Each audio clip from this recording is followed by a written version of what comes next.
Bonsoir à tous les internautes et bonsoir à vous, monsieur André Grandillon. Bonsoir Florian. On se retrouve pour les entretiens qu'on pourrait appeler les entretiens de Noël. On va les diffuser d'ailleurs petit à petit jusque la Saint-Sylvestre, environ un par semaine, a priori 2 ou 3 sujets. On va essayer de ne pas être trop long, donc peut-être maximum ou dans les environs d'1 heure. Oui, il est vrai que nous sommes bavards. Alors cette fois-ci, ça va être sur en particulier le zémorisme pour commencer, ensuite la convention de la droite, on en traite avec un peu de retard parce que ça remonte au 28 septembre dernier, 2019, oui. Mais en soi, ils ont posé cette base qui est censée être une base d'avenir, et justement, la troisième partie, ce sera un peu l'avenir de la droite, ou de la vraie droite, si vous préférez, et je pense donc découper cet entretien un peu dans ces 3 séquences-là. Alors d'abord, qu'est-ce que vous pouvez dire d'Éric Zemmour en général ? A priori, lorsqu'on écoute Éric Zemmour, on se dit, mais il dit ce que nous pensons tous, parce qu'effectivement, il défend la France française, même la France catholique. Je l'ai encore entendu l'autre jour critiquer le pape, celui qui occupe le siège de Saint-Pierre actuellement, en disant, mais bref, c'est un gauchiste, enfin, il a rien de catholique. Donc finalement, Éric Zemmour, qui respecte la loi talmudique, qui fait faire la bar mitzvah à ses enfants et autres, est plus catholique que les catholiques. Donc, plus royaliste que le roi. Plus royaliste que le roi. Donc effectivement, Éric Zemmour, a priori, la seule chose, c'est que comme dans tout discours, il faut essayer de voir les non-dits. Alors effectivement, il va critiquer le régime actuel, il va critiquer l'invasion, il va critiquer l'islam. La seule chose, c'est qu'il ne va pas critiquer ceux qui sont à l'origine de la crise de l'islam, de l'invasion musulmane, c'est-à-dire, sans vouloir froisser cet homme, c'est co-religionnaire. Et pour parler plus largement, le judaïsme politique, puisque le judaïsme politique revêt une multitude de facettes.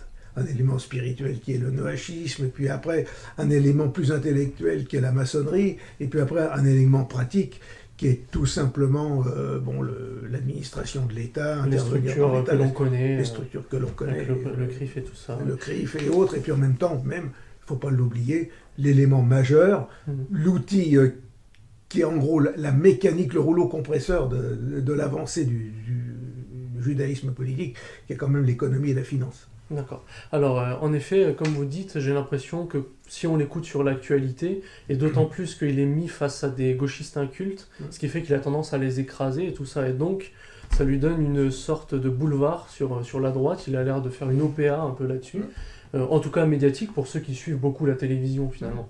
Et après, dans ce que vous dites des omissions, finalement, c'est pas si omis que ça, parce qu'il va pas jusqu'à se convertir au catholicisme, il invente quelques excuses.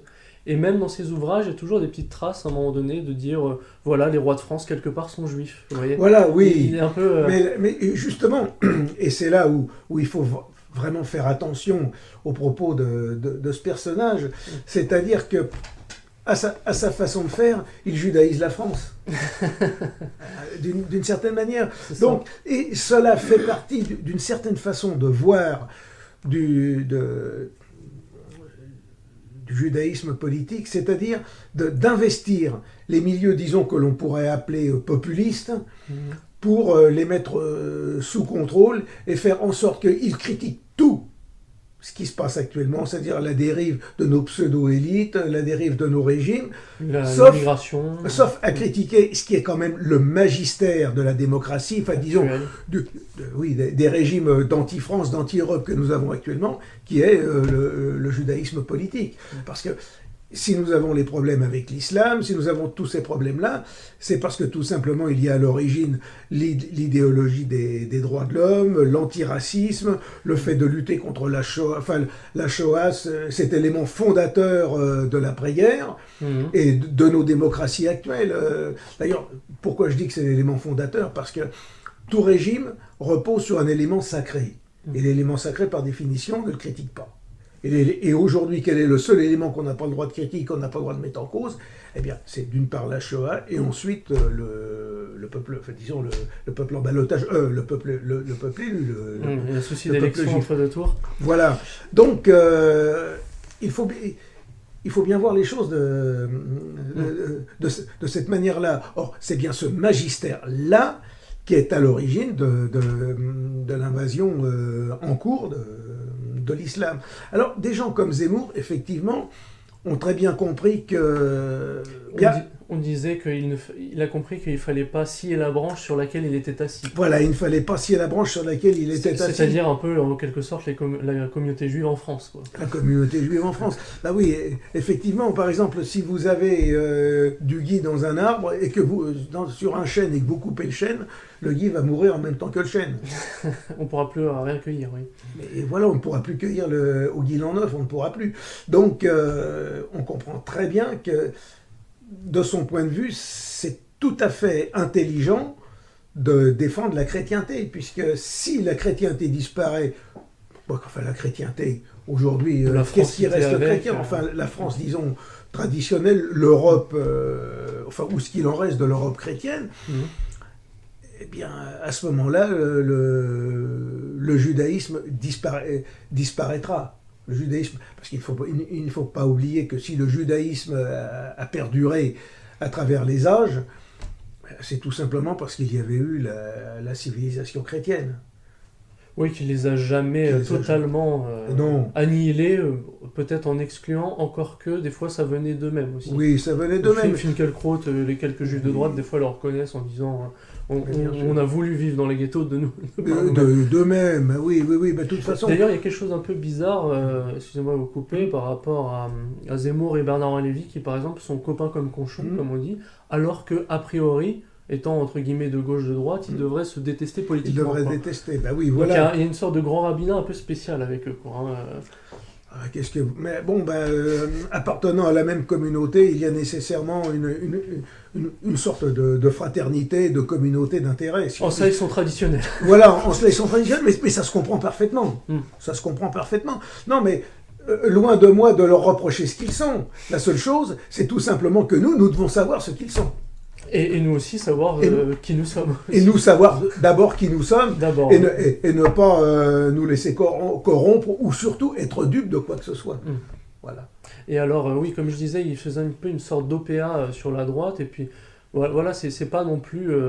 à l'époque, la droite, peut-être est-il critiquable, mais Charles Maurras, c'était une référence. Aujourd'hui, on dirait que la droite, sa référence, c'est Éric Zemmour, alors est-ce qu'il n'y a pas une petite décadence dans le temps ? Il y a une décadence dans le temps, mais c'est justement où là vient en quelque sorte, je ne dirais, mais le dol, la supercherie, c'est que finalement, la droite, qui se revendique, disons, nationaliste, c'est-à-dire fidèle à une tradition millénaire, prend pour référence non pas l'Église, non pas Aristote, non pas saint Thomas d'Aquin, mais Éric Zemmour. Oui, ça c'est horrible. Non mais il y a à mon sens, il y a une contradiction dans les termes. Oui. Mais je dirais que quand on regarde bien à travers l'Europe, Éric Zemmour n'est pas un cas isolé. Lorsque vous regardez tous les mouvements, disons, qu'on appelle d'extrême droite, parce que bon... quand on nous... de droite... Oui, mais quand on nous appelle d'extrême droite ou populiste, c'est pas nous qui nous appelons comme ça. C'est l'adversaire, c'est l'ennemi qui nous désigne de cette manière. Hein. Eh bien... Après, on n'a pas peur des mots, mais oui. Mais regardez, vous avez le Vlaamsblok, vous avez le VP en Autriche. Vous pensez aussi à Salvini aussi. Et à Salvini, tous ces gens-là. Pèlerinage à Yad Vashem. Marine Le Pen, qui n'a pas encore été le faire, mais qui ne demande que ça. Ils vont tous faire le pèlerinage à Yad Vashem. En gros, en quelque sorte, vous pouvez avoir, disons, un vernis nationaliste, à condition que vous reconnaissiez vos maîtres spirituels. Voilà. Et en plus, comme on disait avec Maurras, c'est même la notion de juif bien né, patriote de Maurras, n'est pas vraiment respectée chez Zemmour, j'ai l'impression, puisque comme on disait, il avait tendance à israéliser la France, ne serait-ce que en faisant l'éloge de massacre d'Algérie, en disant certes, dans le lot, voilà, colonel Bigard, Bijard, il y avait des juifs et des musulmans qui ont été tués, mais je l'accepte. Alors on a un peu l'impression du parallèle entre Israël, Palestine et l'anti-islamisation en France, l'anti-immigration. En gros, pour employer une expression, on pourrait dire que Zemmour, c'est le Canada Dry du nationalisme. Ça a l'aspect du nationalisme, ça a l'aspect du patriotisme français, mais finalement, au fond, ça n'en est pas. mais il en reste tout du moins un agent d'influence. C'est la formule de Rochette dans Rivera. Alors reprenons, effectivement, essayons de tirer notre miel de ce qui se passe, c'est que effectivement, si d'une manière ou d'une autre, il peut arriver à sensibiliser les Français, à sensibiliser nos compatriotes à ces problèmes-là, d'une manière ou d'une autre, eh bien, prenons-le.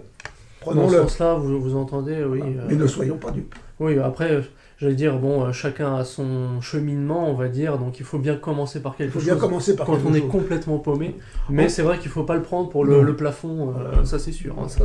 En gros, je le vois, disons, comme le mot est peut-être un peu exagéré, mais une sorte de bulldozer qui déblaye le terrain, et puis nous autres nationalistes allons arriver derrière pour aménager la route et puis la rendre carrossable. Puis après, même à échelle doctrinale ou de ses références historiques et tout ça, je veux dire, c'est d'un nationalisme très civique finalement, où ça se limite au gaulo-bonapartisme. Ça, c'est une tarte à la crème assez moderne aussi. Oui. Gaulo-bonapartisme. Gaulo-bonapartisme, effectivement, vous avez le suffrage universel, vous avez la France, tout en ayant en même temps à l'intérieur. Alors le gaulo-bonapartisme, à l'intérieur, vous avez justement cette France traditionnelle mélangée à l'idéologie des Lumières, ce qui est, disons, une antinomie. En gros, c'est comme si je disais à quelqu'un, voulez-vous que je vous serve de la glace chaude? Voilà. Ouais, c'est vrai, il y a de ça. Ouais. Voilà. Très bien. Alors, non pas que le bonapartisme, que Napoléon n'ait pas fait de bonnes choses, mais il ne faut jamais oublier que Napoléon est celui qui a assis la révolution de 1789-92 dans l'histoire de France. C'est un personnage assez particulier, c'est vrai. On peut avoir une sympathie parce qu'il y a le romantisme militaire et tout ça, mais c'est vrai que bon, il s'est basé plutôt sur les Gallicans pour faire son concordat. Oui. Il a légitimé un peu la place des Juifs en convoquant le Sanhédrin. Mais la seule chose, c'est qu'il avait très bien compris qu'il fallait surveiller la société, mettre les gens dans des cadres pour mieux les surveiller. Voilà, en gros. Autant des révolutionnaires trop radicaux, comme d'ailleurs des contre-révolutionnaires, Georges Cadoudal en avait fait les frais, avec quelques Vendéens. Oui, mais Napoléon, en gros, était pragmatique. Oui.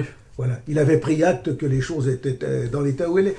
Et d'ailleurs, même lorsque l'on regarde, après 1789, on a vraiment changé de système, puisque lorsque vous avez eu la Restauration, avec une sorte de réaction légitimiste qu'on appelle les ultras, avec Villèle par exemple, eh bien, lorsqu'ils ont voulu rétablir, par exemple... Société d'Ancien Régime, comme si de rien n'était, on va dire. Société d'Ancien Régime, la loi sur le blasphème par exemple, eh bien, les gens... Non pas que la loi sur le blasphème en elle-même eût été mauvaise, puisqu'aujourd'hui nous avons une loi sur le blasphème avec les lois Guesso, Pleven-Guesso. Mais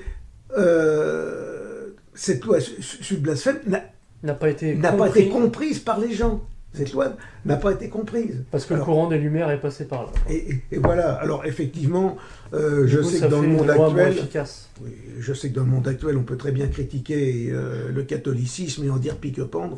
Par contre, là, il y a la liberté d'expression. Voilà, là, il y a la liberté d'expression. Par contre, si vous voulez aborder des sujets d'histoire de la période 40-45, là.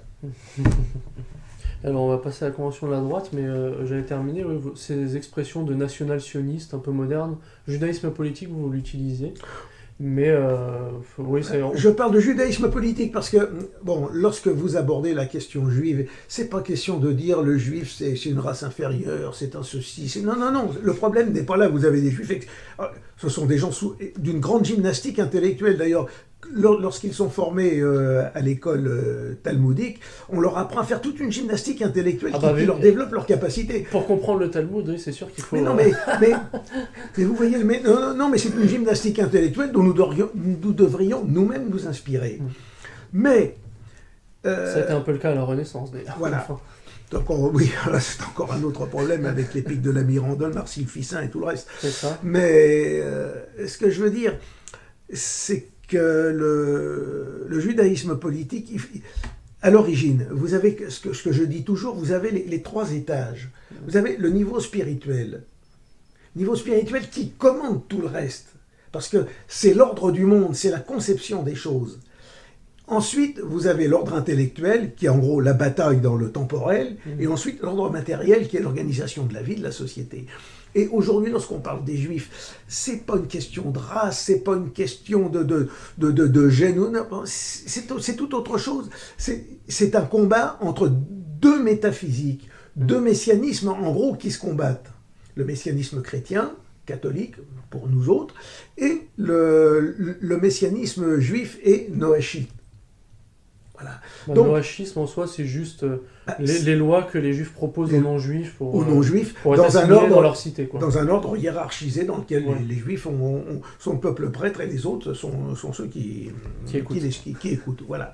Donc, alors, quand je parle de judaïsme politique, c'est pas une question de race, c'est pas une question d'antisémitisme ou de quoi que ce soit, c'est simplement C'est simplement un combat entre deux conceptions du monde, deux volontés de s'affirmer dans le monde.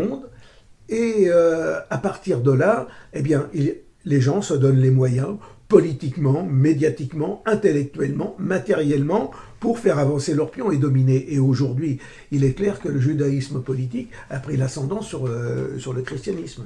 Avec 2-3 siècles de combat. Et de ce côté-là, Vatican II, lorsque vous avez un Jules Isaac qui est venu se mêler des débats dans le Concile Vatican II sur la responsabilité des Juifs dans la crucifixion du Christ, à partir de ce moment-là, si vous vous rendez aux arguments d'un Jules Isaac, eh bien, automatiquement, c'est le christianisme qui s'inféode au judaïsme. Voilà. Il faut prendre les choses sous cet aspect, disons, déjà spirituel. Alors après, vous avez toute la déclinaison qui vient ensuite. Et puis le bouclage final, les lois qui vous interdisent de dire ci ou ça. Oui, d'abord on affirme les principes, enfin on a des principes, on s'y tient, et du coup ça conditionne l'action. Et voilà. Ça, voilà la ce que vous entendez par l'expression. Ce que j'entends judaïsme. Pour définir un peu. Quoi. Alors après, ça se décline intellectuellement, oui, sionisme, ça peut être, juridiquement. Sionisme, ça peut être une part, donc par rapport à la défense de l'État d'Israël en soi. En fait, c'est un des thèmes. C'est un des éléments du judaïsme politique. Avec le Talmud, etc. Oui. À ceci près que vous avez des rabbins qui refusent totalement l'existence au nom de la théologie juive d'Israël, au nom de la théologie juive. Donc voilà, le débat est ouvert oui, il y a toutes sortes de vue-là. Et voilà. Et après, du coup, pour l'imposture Zemmour, il y avait aussi ce petit numéro sorti en janvier 2019 de David Vesser pour ceux qui veulent un peu pousser le sujet en sachant que c'est pas uniquement une critique de Zemmour, mais aussi avec toute une série de rappels historiques, philosophiques, linguistiques, scientifiques, il y a eu un petit peu de tout pour bien cadrer les choses en plus dans le même coup. Le personnage. C'est ça, et maintenant on va rentrer du coup dans le cadre de la convention de la droite, donc on retrouve Éric Zemmour dans les personnalités de la liste, évidemment. Voilà, oui, mais également...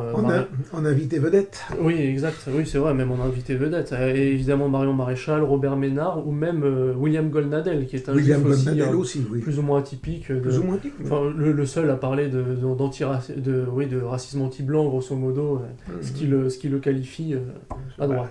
De toute façon, les Juifs, par certains côtés, sont blancs quand même. Les Ashkénazes.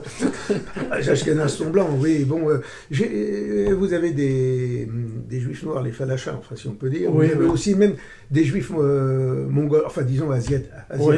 Bon. Et après, les séfarades, pour vraiment sémitique jusqu'au bout. Oui.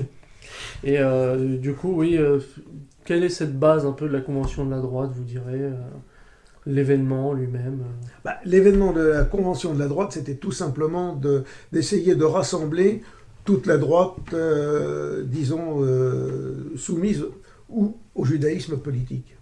Parce que les véritables nationalistes n'y ont pas été invités. Alors, là encore, c'est pareil, l'invité vedette, c'est Marion Maréchal. Bon, Marion Maréchal, qui d'ailleurs a été adoubée par les cercles néoconservateurs américains, qui eux-mêmes sont des juifs trotskistes affirmés. Oui, voilà.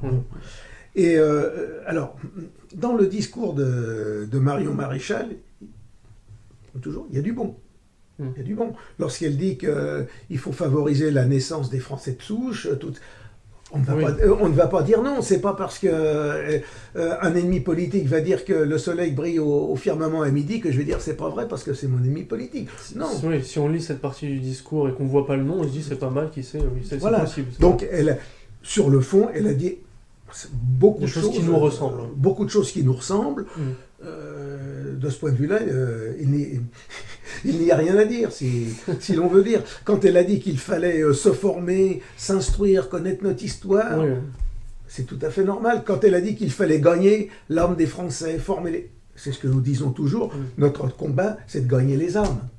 Hein. La révolution de 1789 n'aurait pas réussi si d'abord les loges maçonniques n'avaient pas travaillé, disons, l'élite du pays à l'époque et emporté la mise. Alors il y a un conflit sur le sujet et c'est très intéressant, mais je pense que les deux se complètent bien finalement. C'est un peu Maurras et Barrès qui dans leurs lettres entrent en conflit, mais finalement, du coup Barrès va dire il faut conquérir l'âme du peuple pour que ensuite ça ressorte dans les institutions.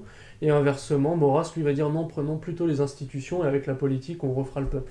Et c'est vrai que les deux ont en partie un peu raison. Les deux ont en partie raison, mais il faut d'abord avoir un socle, disons, suffisamment solide, enfin disons un élément germinatif qui va pouvoir pousser très rapidement et embraser le reste. De toute manière, on en reviendra dans la troisième partie d'ailleurs pour parler de l'avenir et du nationalisme, je pense, en général. Mais oui, finalement, dans cette convention, tout de même, est-ce qu'il n'y a pas aussi encore, comme je disais, un problème de nationalisme civique, vous savez, très administratif, assimilationniste, un peu 19e siècle. Aussi, il se limite, comme vous le disiez, à l'anti-immigration, à l'anti-islam. Rien à propos comment dire, des coteries judaïques, etc. Justement, là encore, comme avec Zemmour, d'ailleurs c'est pas étonnant puisqu'il était invité, on ne parle pas du magistère du régime dans lequel nous sommes, le judaïsme politique. Donc, si vous enlevez ça de notre façon de comprendre, oui, il manque la pierre angulaire presque. Il manque la pierre angulaire. D'ailleurs, c'est dans son discours, il disait voilà, le mâle blanc cisgenre est discriminé, ceci, cela, par la culpabilisation par rapport à la colonisation et l'esclavage. Il s'était arrêté là, mais il aurait pu ajouter ce que vous avez ajouté. De même que si l'on veut comprendre, c'est une incidente puisque c'est l'actualité aujourd'hui, si on veut comprendre le problème des retraites aujourd'hui, si on n'a pas compris que les États avaient été dépossédés de leur pouvoir régalien, de leur souveraineté au profit de sociétés transnationales, de la haute finance internationale, si on n'a pas on ne peut pas comprendre pourquoi on veut changer le système des retraites. Et pourquoi la situation est sclérosée. Comme je vous disais, Mitterrand dans ses mémoires disait sa femme lui dit si tu as le pouvoir, pourquoi tu l'utilises pas pour changer les choses, et il a répondu tu sais bien que je l'ai pas, il est dans des cercles financiers mondiaux voilà, donc si on n'a pas compris ça, on peut pas comprendre aujourd'hui le problème. Là aujourd'hui on voit les syndicats et autres abolissez la réforme Macron, la réforme Philippe, tout ce que vous voulez. Ce sont que des effets. Mais ce sont des effets. Il devrait plutôt, au contraire, attaquer directement les mentors de Macron. Ce qui était arrivé quelquefois dans les premières invitations de Gilets jaunes, d'ailleurs. Voilà. D'un seul coup, paf, il y en a un qui balance Rothschild, alors forcément, ça fait avancer. Bien sûr. Donc aujourd'hui, même dans cette question des retraites, on est à peu près dans la même situation biaisée que dans cette convention de la droite. Quoi. Et en plus, il y a une chose. Ce que je reprochais aussi à cette convention de la droite, c'est qu'elle pense changer les choses dans le cadre du système politique par le bulletin de vote. J'allais vous y amener, oui. Ils s'accommodent du système démocratique tout en prétendant s'opposer à certains éléments. Quoi. En gros, ils disent aux gens qu'ils veulent changer le système, qu'ils veulent en quelque sorte rétablir la France dans ses traditions, mais dans le cadre d'un système qui est foncièrement anti-français, antinational, antinaturel, et qui est un système qui finalement a détruit la France, l'a affaibli, et qui en même temps aujourd'hui détruit l'ensemble de l'Europe. Donc il y a là encore une contradiction extrêmement importante. C'est ça. Oui. Donc là, il y a tromperie sur la marchandise.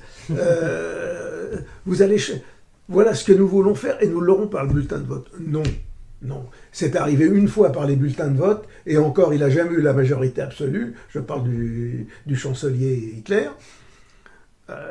D'ailleurs, qui est devenu chancelier, parce qu'au contraire, à l'époque, il pensait pouvoir le nommer en disant « il fera comme nous, il fera rien, c'est un bon rien, c'est un incapable, il montrera son incapacité, et nous, on va récupérer la mise quand on l'aura évacué. » Bon, ça s'est pas passé comme ça. Mais voilà, et aujourd'hui, ayant compris ce qui a pu se passer, aucun nationaliste, aucune personne qui dit « voilà les ennemis de la France, voilà ce que nous voulons faire », aucune de ces personnes-là ne parviendra au vote au gouvernement par les élections. D'ailleurs, eux-mêmes, ceux qui sont aujourd'hui au pouvoir et qui nous parlent de leur légalité républicaine, démocratique et autres, sont arrivés au pouvoir par un coup d'État.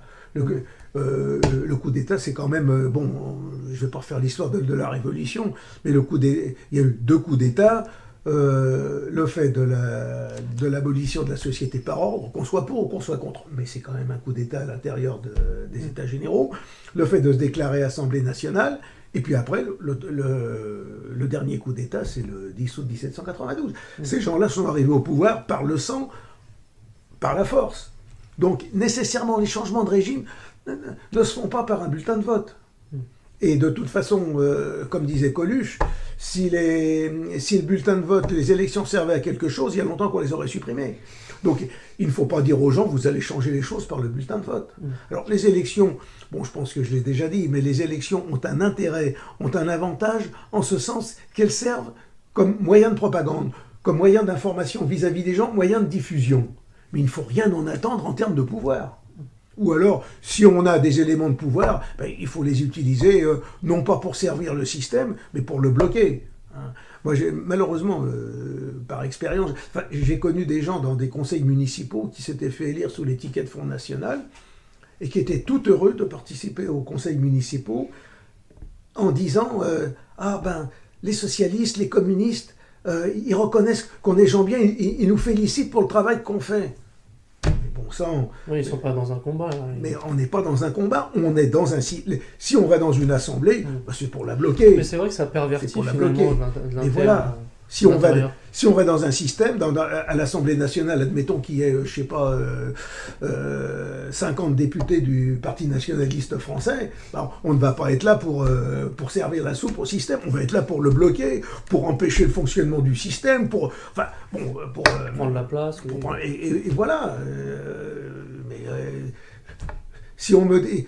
Le jour où quelqu'un du régime commencera à me donner des félicitations pour ce que je fais, je commencerai à me dire mais quelle erreur ai-je pu commettre? Voilà. Donc, lorsque vous avez cette convention de la droite qui dit oui, on va aller aux élections et autres, bah oui, on peut toujours y aller pour diffuser nos idées, mais jamais espérer changer le système. Ou alors, on est les idiots utiles du système, ce qu'ils sont d'ailleurs. Alors, pour la convention de la droite, bon, les notions d'identité, ils sont quand même, mais souvent dans cette fausse droite, Chiraco-Sarkozy et machin, où ils s'accommodent un peu de la droite classique, et ben, j'ai l'impression que oui, ils sont plus dans un souverainisme voire souverainisme sans identité. Le cas le plus caricatural, c'est François Asselineau de l'UPR, où voilà, on défend la souveraineté de la France, mais pas le français de souche, grosso modo. Voilà. Sur Zemmour, c'est peut-être un peu différent, mais enfin bon. Sur Zemmour, c'est un peu différent. Zemmour, à mon avis, est de ce point de vue-là, plus français qu'Asselineau. Le comble du comble. Mais oui, mais...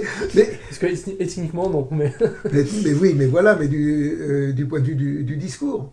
C'est ça, ouais. Du point de vue du discours. Parce que souveraineté sans identité, qu'est-ce que vous en pensez ça sert à quelque chose. On rétablit le franc, mais sans les francs, c'est tout. On rétablit le franc sans les francs. Ça ne signifie plus rien. Ça ne signifie plus rien. Non, mais alors là, c'est encore... la souveraineté n'existe parce qu'elle permet d'affirmer la personnalité et l'autonomie d'une personne, disons, collective, qu'on appelle un peuple, qui a son âme, qui a son corps, c'est-à-dire la masse du peuple, et qui a son habitat, son territoire. C'est vrai que c'est un peu un moi collectif. C'est un moi collectif. Vous êtes français, je suis français, donc on a une petite base quand même culturelle, proche, qui fait qu'on peut se connaître et s'apprécier plus facilement, on va dire. Et puis le souverainisme aujourd'hui, il faut bien savoir ce que ça veut dire. Rétablir la souveraineté nationale, c'est rétablir la monnaie. Même la force médiatique. Enfin, c'est rétablir notre défense. C'est retrouver la maîtrise de notre production économique et industrielle. Aujourd'hui, avec la mondialisation et surtout plus encore la globalisation, aujourd'hui, on n'est plus capable de produire ce dont on a besoin pour l'essentiel. Donc, il y a tout... Parler de souveraineté, il faut parler de réindustrialisation du pays, il faut parler de la formation des gens, il faut une politique nataliste. Il ne s'agit pas de sauter sur sa chaise en disant souveraineté, souveraineté, non. Oui, ça implique différents éléments, et d'ailleurs que l'on va traiter, donc on va passer un peu à cet avenir de la droite, et à commencer du coup à distinguer qu'est-ce qu'on pourrait appeler une fausse et une vraie droite, parce que vous l'avez un peu dit, cette droite des Lumières finalement n'est pas une vraie droite. Alors comment on peut la définir dans ces cas-là? Vous aurez dit une philosophie réaliste peut-être Bien, il se passe une chose, c'est que les gens pensent pouvoir faire œuvre utile en agissant dans le cadre d'un système qui, au fond de lui-même, les rejette. Et c'est comme ça que vous avez tous ces mouvements de... Bon, par exemple, même vous prenez Chateaubriand, qui était un légitimiste, il se disait libéral en même temps. C'est aussi une contradiction dans les termes. Et effectivement, quand vous regardez, depuis le basculement de 1789, nous sommes, en gros, on pourrait dire, dans un régime de gauche. Dans un régime de gauche. Et toute personne qui va se dire de droite à l'intérieur d'un régime de gauche va progressivement, avec le temps, se gauchiser mentalement. Et petit à petit, elle va abandonner des éléments de sa pensée originelle. Et donc, on entrait plus dans l'abstraction, la sophistique, un peu. Oui. Parce que donc, c'est un peu ça. Ce sont des gens, en gros, ils vont freiner en un sens la dérive du système, mais ils ne vont pas l'enrayer. Donc, ce sont ces gens-là, c'est cette droite qui dit, bah oui, en gros, selon l'expression consacrée, un libéral, c'est quelqu'un qui pense que son adversaire a raison. Et c'est ce que l'on retrouve dans la droite aujourd'hui. C'est ce que l'on retrouve dans la droite officielle. Dans la droite officielle. Donc la vraie droite serait en quelque sorte de défendre un peu l'ordre d'Ancien Régime, sans parler de la royauté elle-même forcément. Non, c'est défendre plutôt un ordre naturel, un ordre universel dans lequel l'homme n'est pas au centre des choses, mais simplement... Ce que défendait en partie l'Ancien Régime. Ce que défendait l'Ancien Régime. Alors effectivement... Aujourd'hui, parmi beaucoup trop de personnes de notre façon de penser, ils font référence à l'Ancien Régime qui est finalement ce qu'il faudrait recréer. Non.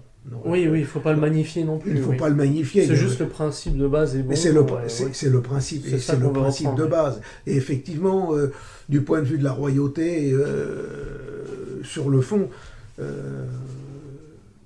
dans notre société du moins, le cadre le plus accompli, c'est le roi. C'est la monarchie, c'est la royauté, avec un roi qui plus est couronné à Reims. Si c'est pour établir un roi constitutionnel qui va...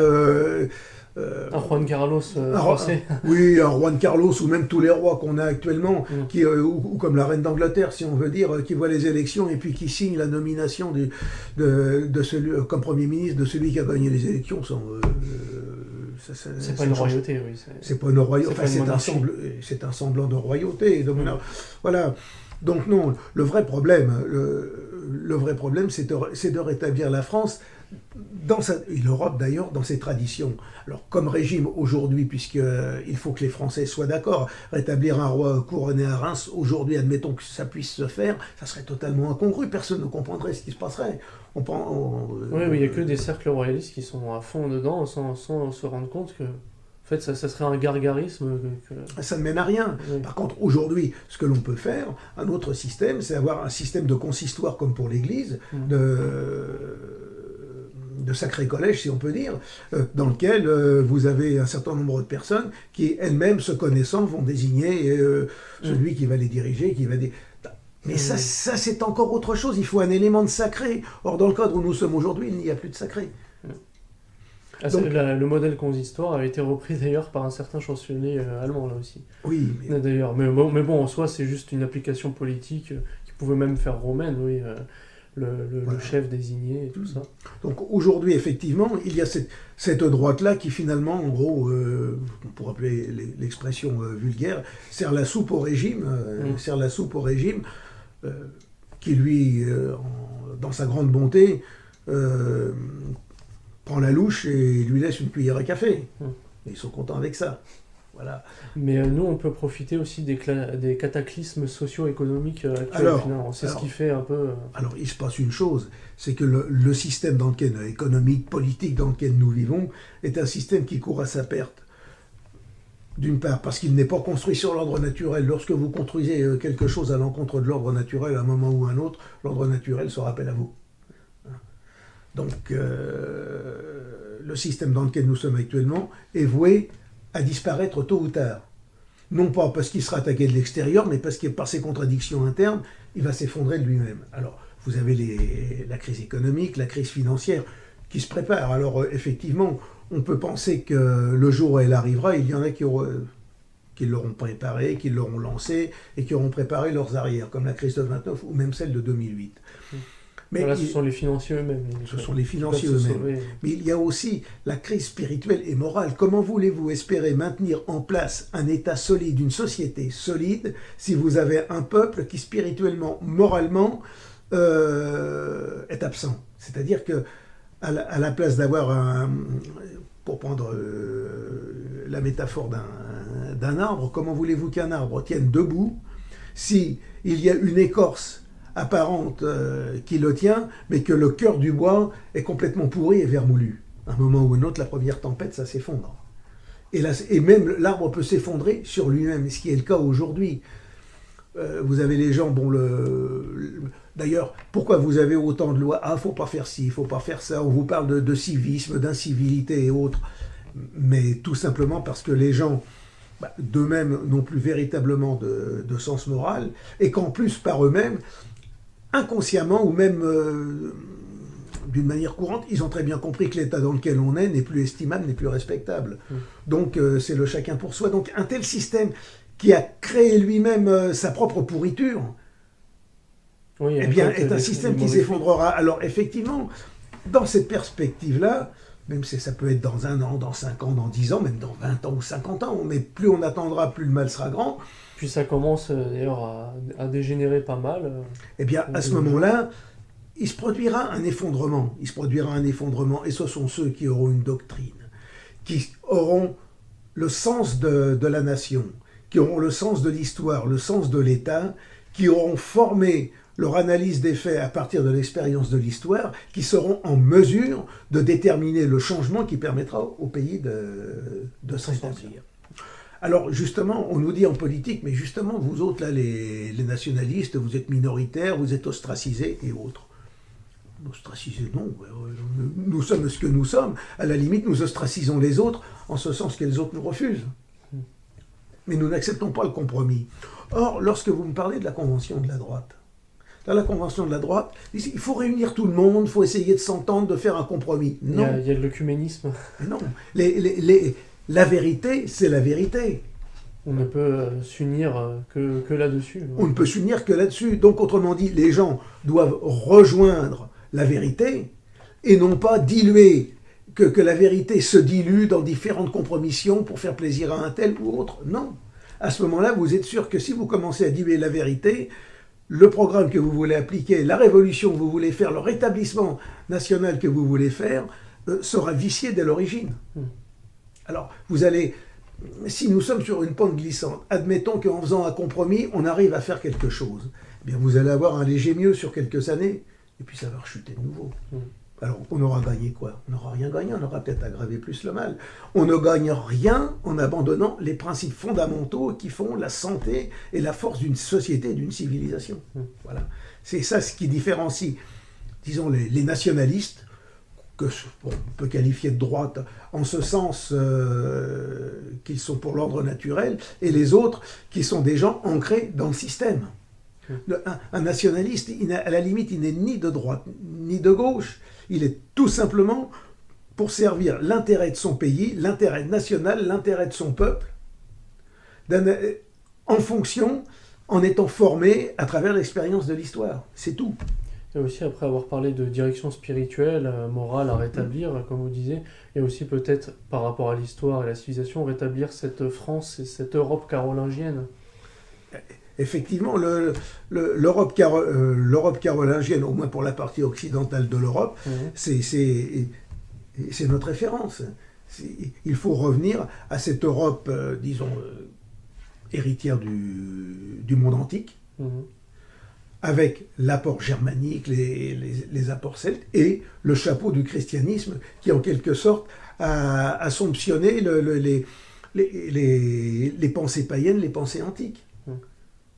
Oui, a retenu le meilleur et de ce qui lui était compatible en tout cas. A retenu le meilleur, a retenu ce qui était compatible, mais en même temps en lui apportant, disons, un accomplissement qu'il n'y avait pas dans les philosophies antiques, qui d'ailleurs n'étaient pas unifiées. Les philosophies antiques n'étaient pas unifiées, on trouve de tout dans l'Antiquité. Le stoïcisme a eu une grande place sous Cicéron, par exemple.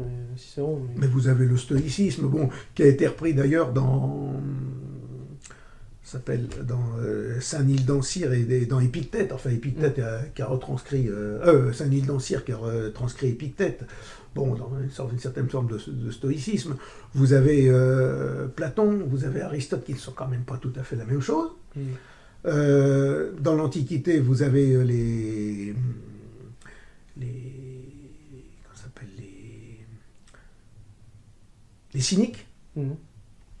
Vous avez des athées comme Gorgias, vous avez tous ces gens-là, vous avez une multitude. Oui. Tandis il y avait déjà la sophistique, je vous disais, même l'évolutionnisme avait un héritage passé avec Démocrite et tout ça. Oui, avec la déclinaison des atomes, que vous avez tout ce système de pensée. Les Grecs avaient tout pensé, disons, et même la période moderne qui va s'inspirer des plus sophistes, finalement. Quand vous regardez l'histoire de la pensée européenne, de la pensée occidentale, en gros, ce sont tous les systèmes de pensée grecque qui reviennent régulièrement à leur façon sous une autre mouture. On n'a rien inventé. Hein. Mais comme vous pensez qu'il faut quand même rétablir un peu la culture des humanités gréco-latines. Il faut rétablir, mais bien sûr, il faut rétablir le fondement de notre système. Comme les jésuites l'enseignaient d'ailleurs. Mais le fond, effectivement, c'est l'époque de la Renaissance carolingienne qui a créé le socle de notre civilisation. Et qu'est-ce que vous pensez de cette thèse d'Henri Pirenne vous savez, l'historien qui dit comme quoi l'Empire romain régnait sur le pourtour de la Méditerranée, donc ça a indifférencié un peu Orient et Occident, et à son effondrement et avec l'expansion de l'islam, il a fallu une réaction occidentale chrétienne unifiée, d'où Charlemagne. Effectivement, c'est une thèse un peu critiquée, mais pourtant elle a... Quand on regarde les courants d'échange à travers le monde méditerranéen, les courants d'échange antiques ont continué jusqu'à l'éruption de l'islam dans le bassin méditerranéen. Et c'est véritablement dans les années 650-700 que la séparation s'est faite entre les deux. Vous aviez par exemple à Orléans, vous aviez des marchands syriens encore au VIe siècle. Après, ça a disparu. Alors, puis les invasions islamiques de l'Espagne aussi. Et Henri Pirenne dit du coup Charlemagne n'aurait jamais existé sans l'expansion de Mahomet, des Mahométans. Il y a eu une prise de conscience de l'identité et de l'unité d'intérêt de tous les peuples de ce qui est devenu la chrétienté. Avec une réactivation de la romanité, si on veut. Oui. Voilà. C'était le socle, de toute façon, c'était la référence de toujours. Même chez les Mérovingiens, vous avez toujours la référence au christianisme. Un des auteurs les plus importants, cité par la Renaissance carolingienne, c'est quand même Isidore de Séville, qui avait fait une sorte de synthèse, de compendium de toute la pensée antique. Et aussi, l'exemple qu'on a, limite, de plus en plus récent, mais de plus en plus ancien, ça a été les réactions nationalistes ou fascistes du XXe siècle, qui a un peu voulu remettre de l'ordre aussi dans cette chienlit. Eh bien, c'est-à-dire que la réaction fasciste, ça a tout simplement été une prise de conscience de la disparition imminente de notre civilisation, et une réaction dans l'urgence. Alors effectivement, une réaction dans l'urgence qui s'est faite en utilisant les moyens du bord, en étant inévitablement marquée par les systèmes de pensée de l'époque. Mais c'est un courant qui s'inscrit dans la tradition, dans une volonté de placer toujours l'homme au sein d'un ordre universel. Oui, on le retrouve chez Hitler, et en effet, il était un peu influencé par les pan-germanistes païens, et en même temps les chrétiens judéo-critiques, si on veut. Voilà. Et on ne peut pas expliquer non plus le national-socialisme sans faire référence à la révolution conservatrice d'entre-deux-guerres. Donc c'est vrai qu'ils sont mêlés un peu de la culture de leur époque. Ils sont mêlés. Disons, il y a tout le kantisme qui s'y mêle aussi. Hegel. Mais bien sûr. Vous avez donc... Le fascisme est actuellement la dernière réaction historique, disons, qui est parvenue au pouvoir pour éviter que notre civilisation ne sombre. Donc incarne en soi, malgré ses imperfections à cause de l'urgence, comme vous disiez, et incarne tout de même un remède, ou incarner un remède. Incarner un remède, effectivement. Vous avez eu plusieurs courants de pensée au XXe siècle, vous avez le courant, disons, libéral, vous avez le courant marxiste-léniniste. Les deux se ressemblent un peu dans la mesure où ils sont matérialistes et réduisent beaucoup les choses humaines à l'ordre économique. Oui.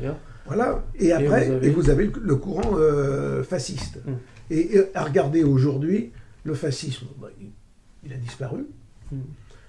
Le marxisme-léninisme, il a disparu. Et que reste-t-il? Le matérialisme libéral. Le matérialisme libéral à dominante maçonnique, talmudique et tout ce que vous voulez. Après, il reste un peu d'influence culture communiste, plus ou moins, en France. Mais...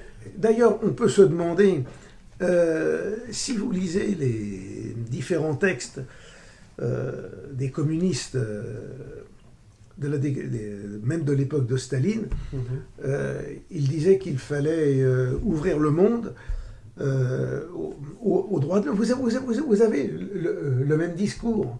Lutter contre les discriminations, contre toutes ces choses-là. Et à partir du moment, on a l'impression que 1989, quand on a ouvert le mur, en gros, les deux systèmes étaient à peu près arrivés comme dans un bief d'écluse, dans une écluse au même niveau, et on a ouvert la porte, et puis finalement, on a essayé d'unifier les deux matérialismes socialistes et libéral en même temps. C'est ça, oui.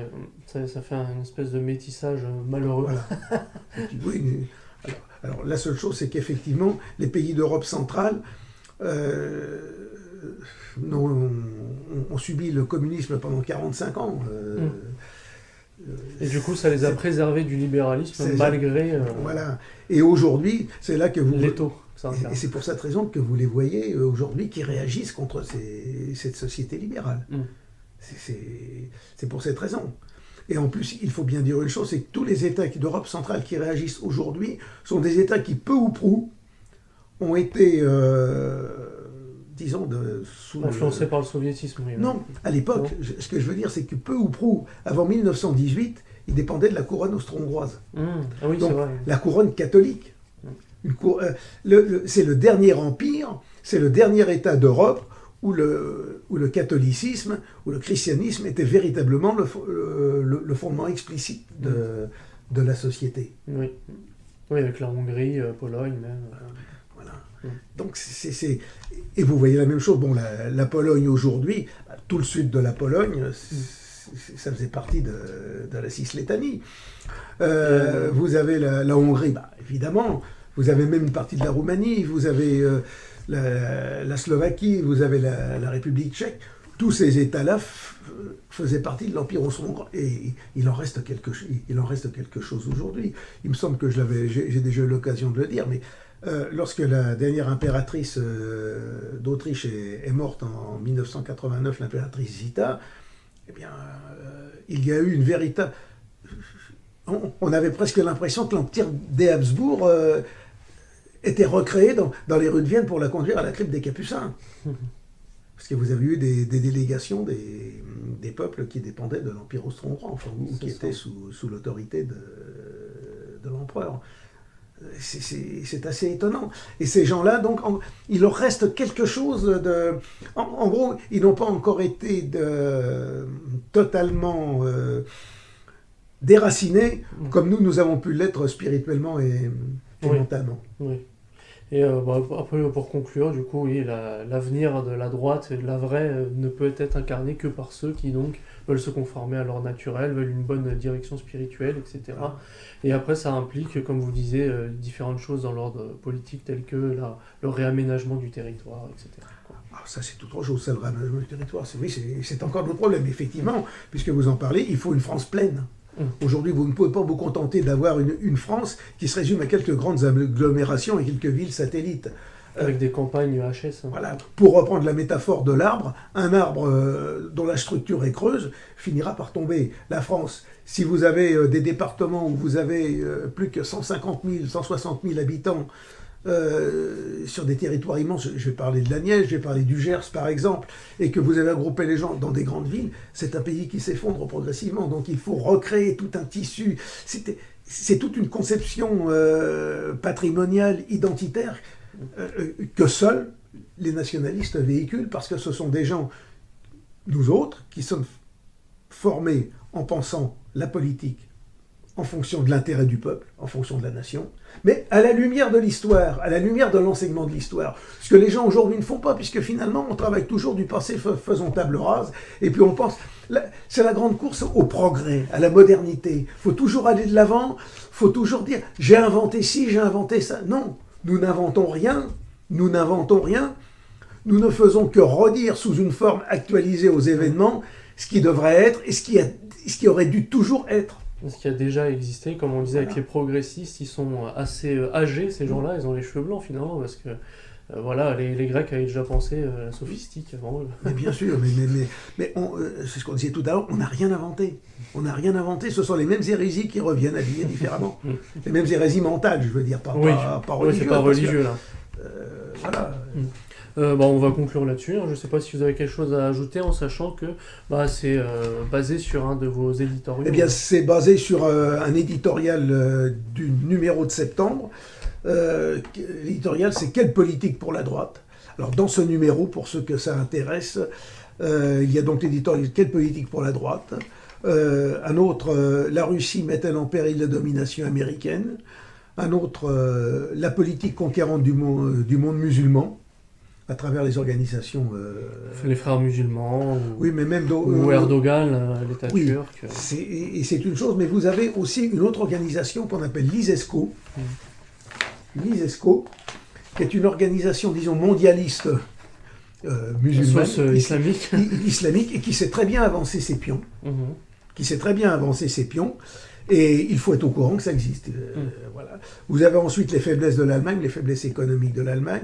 Ne parlons pas des faiblesses mentales de l'Allemagne, puisque dernièrement Merkel a encore été dire à Auschwitz que l'Allemagne était en repentance perpétuelle. Bon, si. Bon. Vous avez aussi un article sur Greta Thunberg où on vous explique comment c'est une icône de la subversion, à tout point de vue. Vous en avez un autre où, puisque c'était au moment du décès de Chirac, intitulé Chirac ou le contraire de l'homme d'État. En outre, la Belgique face à son génocide ethnique, là aussi c'est la triste réalité, liée au fait que la natalité disparaît chez les Européens de souche et que l'on a la politique du remplacement par l'invasion, puis c'est un plus petit pays en plus. Petit pays. Et puis ensuite, une revue de l'actualité courante sur des faits particuliers qu'on appelle le poil à gratter. Donc, comment creuser le déficit de la Sécu, le culte maçonnique, une réforme hautement rationnelle, notamment en ce qui concerne les calculs de la Cour des comptes sur les régimes indemnitaires des régions. Vous apprendrez que la régionalisation, au lieu de faire baisser les coûts comme on nous l'avait annoncé, les a fait exploser de plus de 10%. Comme j'ai déjà dit aussi, l'intercommunalité, c'est la même chose. Enfin bref, on cherche à faire toujours pareil, à faire prendre des vessies pour des lanternes, et qu'il faut quand même savoir que cette régionalisation, le fond de la régionalisation à la Hollande, c'est-à-dire qu'agrouper les régions, elle a été faite tout simplement pour empêcher que le Front National ne puisse emporter des régions. Voilà à quel niveau se situe la politique. Ça vole pas très haut. Et sur cette escroquerie à l'écologie, on en avait parlé avec Scipion de Salles, d'ailleurs, c'est vrai que même là, finalement, la vraie écologie, c'est censé être l'équilibre de l'ordre naturel. Donc, ce serait plutôt une pensée étiquetée réactionnaire qu'autre chose. Et j'aimerais bien que ceux qui nous font des discours sur l'écologie, sur le carbone et toutes ces choses-là, commencent par dire que la première pollution, c'est la pilule à dépeupler qu'on inflige à nos femmes et qui détruit leur santé et qui va inévitablement altérer la santé des générations à venir lorsque les fœtus passent la barrière de tous ces pesticides anti-humains. Oui, donc l'environnement en pâtit aussi derrière. Voilà. Très bien. Merci à vous, Monsieur Grandillon, et nous passons donc à la suite.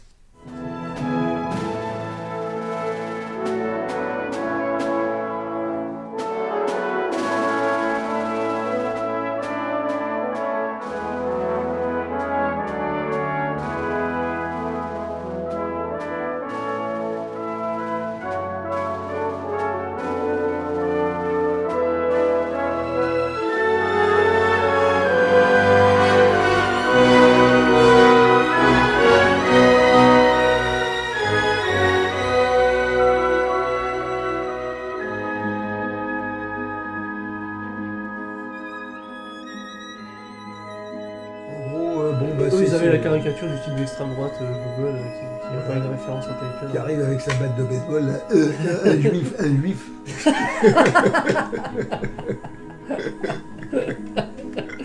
Ça existe aussi.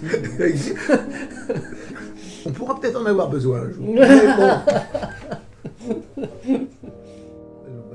Ah oui, mais moi aussi, quand le quotidien a ramené son micro, tout ce que j'ai pu dire, je suis jamais passé devant. Ah non, Les seuls qui passent sont ceux, oui, les nègres, machin, il faut vraiment dire ça pour passer devant. les nègres, faut leur cacher la gueule. Et puis les juifs, moi je les brûle, les juifs. Ah, Là, vous voyez là, hein les images, là. Vous avez passé ça? Mais non. Dans l'entretien, oui, en introduction.